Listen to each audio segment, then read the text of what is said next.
Assalamualaikum warahmatullahi wabarakatuh. Sebelumnya izin memperkenalkan diri, saya Putri Nurmalasari dengan NPM 2253024005 dengan anggota Andini Rizky Utami, Rika Mardiana, Vina Aprilia, dan Andindia Ariana Putri. Jadi kelompok kami akan mempresentasikan mengenai ekosistem terumbu karang. Untuk materi yang pertama akan bahas mengenai definisi terumbu karang. Jadi apa sih definisi terumbu karang itu? Jadi terumbu karang adalah ekosistem di laut yang terbentuk oleh biota laut penghasil kapur, khususnya jenis-jenis karang batu dan alga berkapur, bersamaan dengan biota lain yang hidup di dasar lautan. Nah, terumbu karang ini merupakan ekosistem dinamis dengan kekayaan biodiversitasnya serta produktivitasnya yang tinggi. Karena itu, terumbu karang mempunyai peran yang signifikan. Secara ekologis, terumbu karang merupakan tempat organisme hewan maupun tumbuhan mencari makanan dan berlindung. Secara fisik menjadi pelindung pantai dan kehidupan ekosistem perairan dangkal dari abrasi laut. Nah, terdapat contoh terumbu karang. Contohnya yang pertama yaitu Acropora cervicornis. Nah, terumbu karang ini itu memiliki nama latin Acropora cervicornis. Terumbu karang ini hidup pada kedalaman 3-15 meter dari atas permukaan laut. Bentuknya itu menyerupai semak yang melebar, bisa dilihat di gambar, yaitu bentuknya seperti semak yang melebar-lebar dengan cabangnya yang berbentuk horizontal, mencabang namun tipis. Terumbu karang ini berwarna abu-abu dengan gradasi warna pada bagian ujungnya yang semakin muda. Jadi di bagian ujungnya ini memiliki gradasi warna yang muda. Kemudian untuk contoh yang kedua ada Acropora humilis. Jadi Acropora humilis ini merupakan terumbu karang yang memiliki bentuk seperti piring dengan cabang yang tipis. Terumbu karang ini merupakan terumbu karang yang mudah rapuh dengan bentuk koralit seperti mangkok yang melebar. Mereka dapat ditemukan pada perairan laut dengan kedalaman 15-35 meter. Terumbu karang ini memiliki warna yang beragam, mulai dari coklat, hijau, merah muda, abu-abu, dan biru. Untuk contoh yang selanjutnya yaitu ada terumbu karang Acropora microphthalma. Jadi terumbu karang ini merupakan terumbu karang yang hidup pada kedalaman 3-15 meter di bawah permukaan laut. Bentuknya menyerupai bantalan dengan cabangnya yang pendek dan gemuk. Warnanya juga beragam, mulai dari warna hijau, merah, biru, hingga jingga. Terumbu karang ini dapat membentuk koloni hingga 2 meter luasnya dan hanya terdiri dari satu spesies. Untuk yang selanjutnya yaitu terumbu karang yang bernama Montipora aquituberculata. Jadi Montipora aquituberculata ini bisa dilihat pada gambar, dia itu memiliki warna yang beragam, yaitu coklat, merah muda, biru, dan hijau. Di bagian ujungnya akan semakin muda. Jadi di bagian ujung karangnya itu akan semakin muda. Selain banyak tersebar di perairan Indonesia dengan iklim yang tropis, mereka juga dapat ditemui di perairan Filipina, Jepang, hingga Madagaskar. Mereka dapat ditemukan pada lereng karang bagian atas. Untuk contoh terumbu karang yang terakhir ada Sidesarta sideral. Sidesarta sideral ini merupakan terumbu karang yang memiliki bentuk yang unik seperti batu bulat yang besar. Jadi dia itu bentuknya itu tuh sangat-sangat mirip dengan batu. Jadi kayak bentuknya bulat besar gitu. Mereka dapat membentuk koloni yang tersebar hingga beberapa meter. Terumbu karang yang satu ini dapat hidup pada kedalaman 7-14 meter di bawah permukaan laut. Namun terkadang mereka dapat ditemukan di atas ketinggian 1 meter dari permukaan laut. Baik, materi selanjutnya mengenai karakteristik dari ekosistem terumbu karang.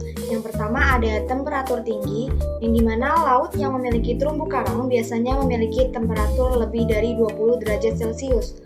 Suhu perairan terumbu karang ini mencirikan perairan hangat dan menunjang pertumbuhan karang maksimum.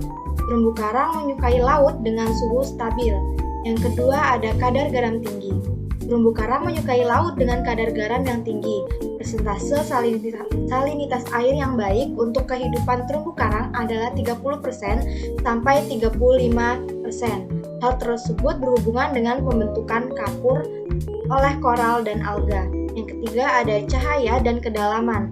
Cahaya matahari digunakan oleh zooxanthellae dalam proses fotosintesis dan terumbu karang berkembang dalam kedalaman 25 meter dengan intensitas cahaya 15% sampai 20% dari intensitas di permukaan. Yang keempat ada gelombang. Gelombang atau manfaat pasang surut air laut dapat memberikan pasokan air segar, oksigen, plankton, dan membantu menghalangi terjadinya pengendapan pada koloni atau polip karang. Yang kelima ada arus. Arus berdampak baik pada ekosistem terumbu karang. Arus membawa nutrien dan bahan-bahan organik yang diperlukan oleh karang dan zooxanthellae. Dan keenam ada kecerahan. Kecerahan perairan berhubungan dengan tingkat penetrasi yang memicu produktivitas ekosistem. Yang ketujuh ada sedimen. Sedimen merupakan faktor pembatas yang potensial terhadap persebaran ekosistem terumbu karang. Sedimentasi mempunyai pengaruh yang negatif, yaitu sedimen yang berat dapat menutup dan menyumbat bagian struktur organ karang untuk mengambil makanan. Yang kedelapan ada substrat. Substrat yang keras sangat tepat untuk larva karang menempel dan tumbuh. Sifat substrat yang keras, larva karang mampu mempertahankan diri dari hempasan ombak dan arus yang kuat. Yang selanjutnya mengenai materi, jenis, dan tipe terumbu karang. Tipe-tipe terumbu karang berdasarkan jenisnya ada dua jenis terumbu karang, yaitu terumbu karang keras seperti brine coral dan elcor coral, yang dimana terumbu karang keras ini yakni terumbu karang yang menghasilkan kapur sehingga membentuk karang. Sifatnya rapuh dan sensitif terhadap perubahan iklim. Terumbu karang keras merupakan terumbu karang utama yang membentuk ekosistem terumbu karang. Selanjutnya ada terumbu karang lunak. Terumbu karang lunak yakni terumbu karang yang tidak membentuk karang karena tidak menghasilkan kapur, cenderung tumbuh subur karena tumbuh di sepanjang pantai sehingga mendapatkan sinar matahari yang cukup. Yang selanjutnya mengenai tipe terumbu karang berdasarkan bentuknya. Ada 3 bentuk terumbu karang, yaitu terumbu karang tepi atau Finger Reef, terumbu karang penghalang, Barrier Reef, dan terumbu karang cincin atau atol. Nah, untuk terumbu karang tepi atau Finger Reef itu terumbu karang yang memiliki struktur paling sederhana dan mudah ditemukan di pinggir pantai. Pada tahap perkembangannya, terumbu karang ini memiliki bentuk melingkar yang ditandai dengan pembentukan seperti ban. Pertumbuhan terumbu berarah ke atas serta ke arah luar menuju samudra. Terdapat bagian endapan karang yang mati dan terumbu ini biasa ditemukan di pantai yang curam dengan pertumbuhan terumbu secara vertikal. Yang kedua ada terumbu karang penghalang atau Barrier Reef. Itu terumbu karang yang memiliki bentuk menyerupai terumbu karang tepi. Ciri khasnya ini, dia memiliki jenis organisme yang mampu hidup jauh dari bibir pantai. Bentuknya seperti lagon atau koloni air atau celah perairan yang sangat besar atau lebar.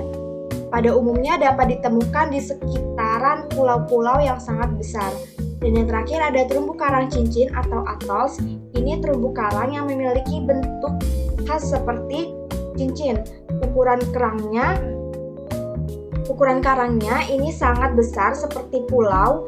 Terumbu ini ditemukan berbentuk menyerupai cincin yang mengelilingi pulau-pulau vulkanik yang tenggelam.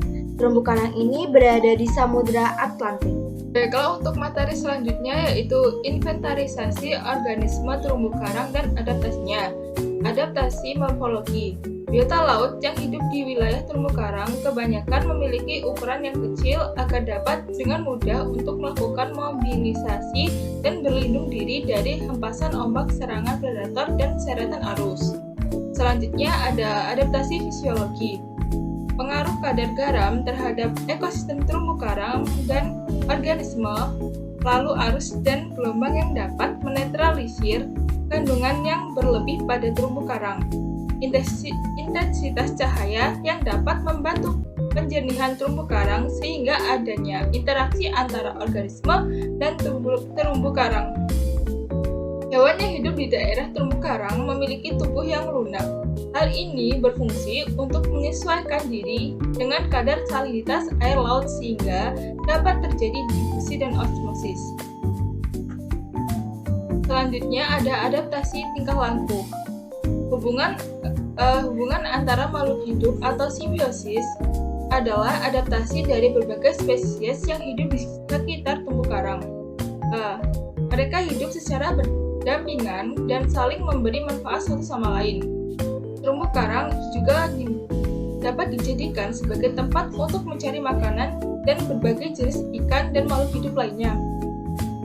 Oleh karena itu, terumbu karang itu sangat memiliki potensial yang cukup tinggi untuk dijadikan daerah tempat wisata dan juga dapat dijadikan sebagai berlindung ikan-ikan dari pemangsa yang lebih besar. Selain itu, hewan yang tidak mengalami adaptasi disebut juga maladaptasi. Seperti contohnya itu ada terumbu karang yang mengalami proses bleaching, yaitu pengapuran pada terumbu karang yang menyebabkan terumbu karang tersebut berwarna putih. Hewan yang memiliki dua cara untuk mendapatkan makanan, yaitu dengan cara menangkap zooplankton yang melayang dalam air. Zooplankton ini biasanya hidup melayang atau mengapung di air.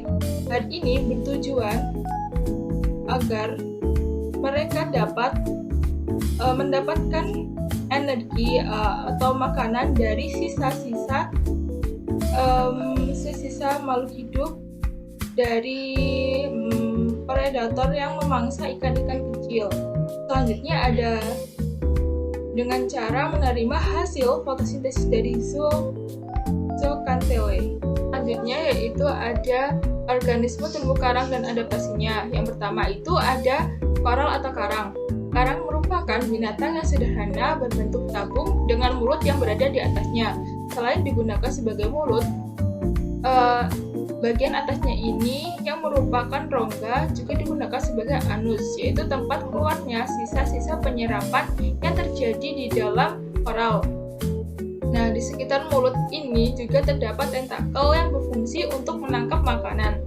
Mulut ini dilanjutkan dengan tenggorokan yang pendek yang langsung berhubungan dengan rongga perut atau gastrodermis. Di dalam rongga perut berisi semacam usus yang disebut dengan mesentery filamen yang berfungsi sebagai alat pencerna. Untuk tegaknya yaitu seluruh jaringan. Polip ini didukung oleh kerangka kapur sehingga menjadi kokoh dan terlihat tegak. Selanjutnya yaitu ada zooxanthellae. Zooxanthellae ini merupakan fitoplankton autotrof atau dapat membuat makanannya sendiri.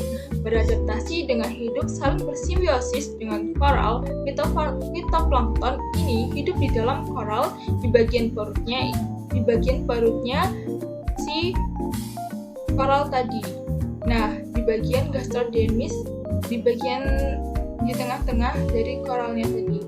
Nah, keduanya hidup dengan memberikan keuntungan bagi masing-masing, yaitu saling memberikan kontribusinya, yaitu mereka itu saling bersimbiosis secara mutualisme, di mana zooxanthellae ini memberikan energi berupa hasil fotosintesis kepada si koralnya, sedangkan koralnya memberikan tempat tinggal kepada si zooxanthellae-nya. Selanjutnya yaitu ada bulu babi. Nah, bulu babi merupakan filum dari Echinodermata yang memiliki duri pada bagian tubuhnya yang digunakannya untuk perlindungan diri. Ternyata pada duri-duri tersebut memiliki fungsi untuk pergerakan dan juga berfungsi sebagai respirasi dari si bulu babi tersebut. Nah, ini adalah morfologinya. Nah, untuk melindungi diri dari musuh, duri-duri ini sangat berguna bagi si bulu babi tersebut agar dapat hidup di tempatnya. Selanjutnya yaitu tentang organisme udang. Udang ini memiliki cangkang yang mengandung zat kitin yang tidak disukai oleh predator. Memiliki 6 kaki yang berada di bawahnya, membuat udang memiliki pergerakan yang cepat. Pada saat molting atau pelepasan kulit udang, ini ini merupakan adaptasi dengan mengeluarkan ekskresi, yaitu berupa absorpsi dari kalsium yang ada di dalam tubuhnya akibat adanya salinitas air. Adaptasi fisiologi lainnya yaitu di mana udang yang hidup di laut selalu mengeluarkan urin yang lebih pekat dibandingkan dengan udang yang hidup di daerah air tawar. Hal ini dikarenakan kadar garam air laut lebih tinggi daripada kadar garam di air tawar. Tingginya kadar garam menyebabkan udang kekurangan air sehingga udang harus banyak minum.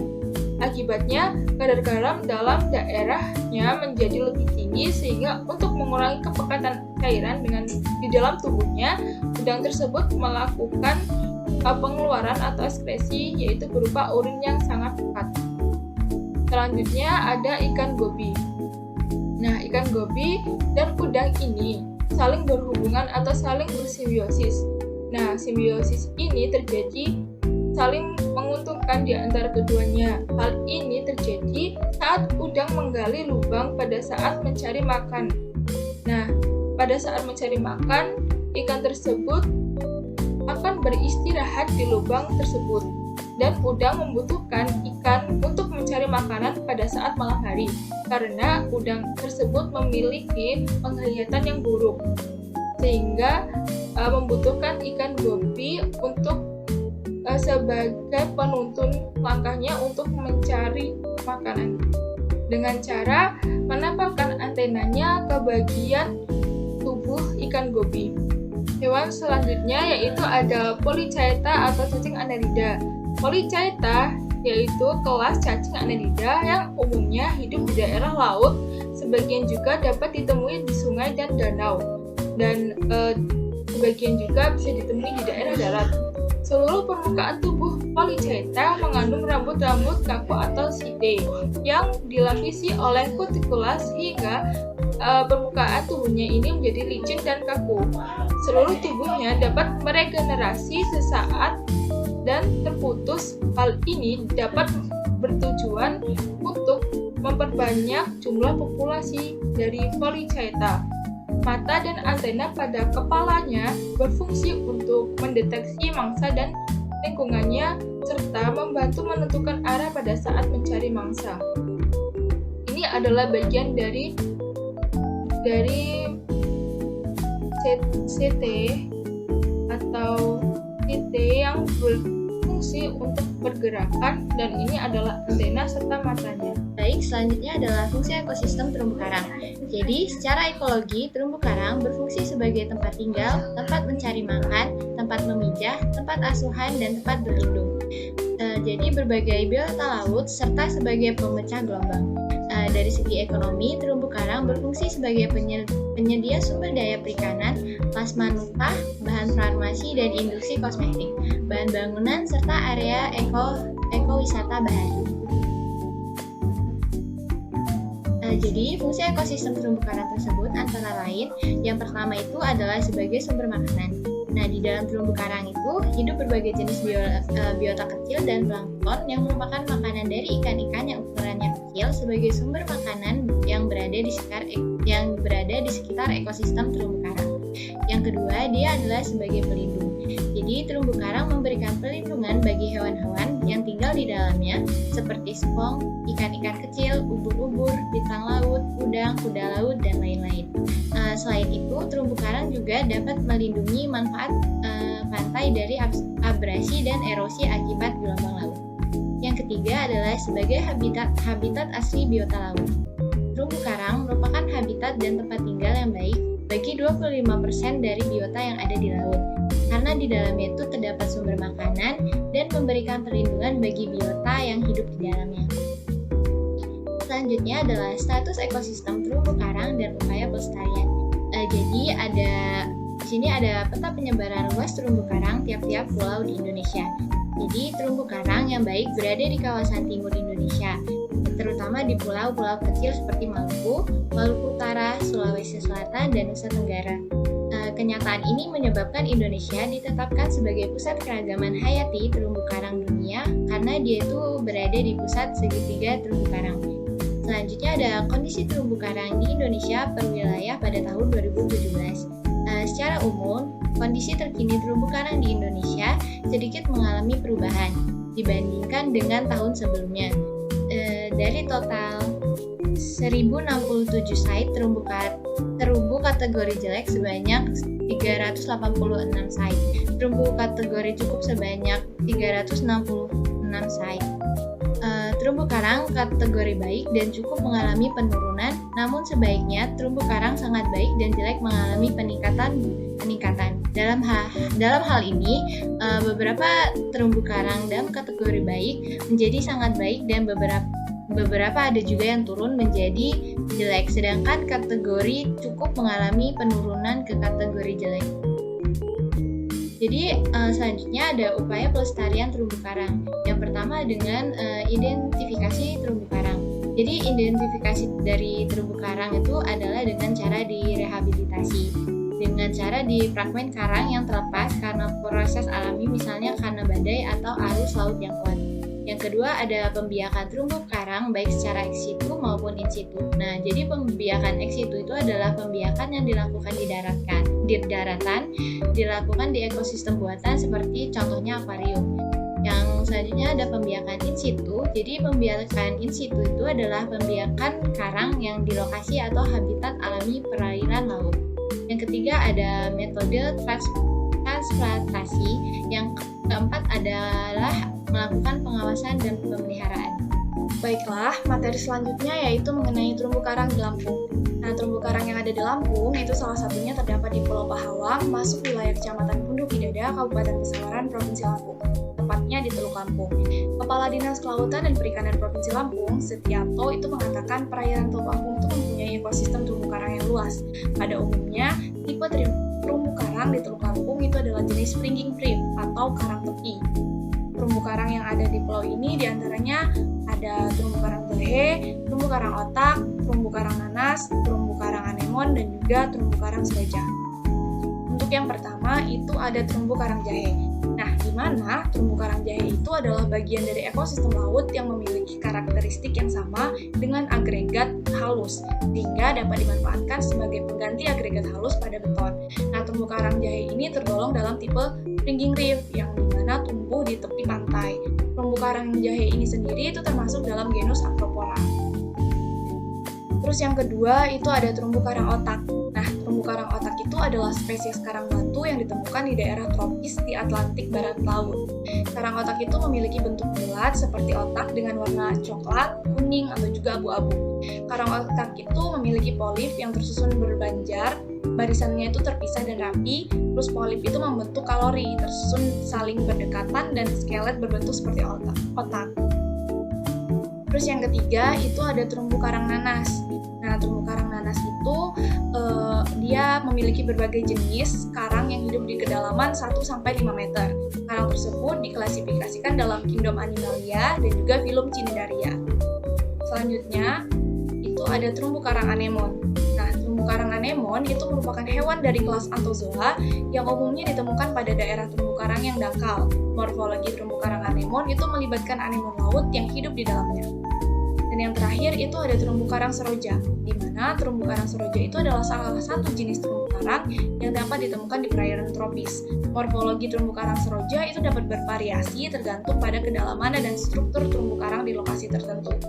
Bentuk pertumbuhan karang itu yang tinggi termasuk karang Acropora dan non-Acropora dengan perbedaan morfologi seperti tipe Bernstein, Massif, dan juga Digitae. Mungkin hanya itu materi yang saya sampaikan. Saya kembalikan ke moderator. Baiklah, selesai sudah presentasi dari kelompok kami. Kurang lebihnya kami mohon maaf. Wassalamualaikum warahmatullahi wabarakatuh.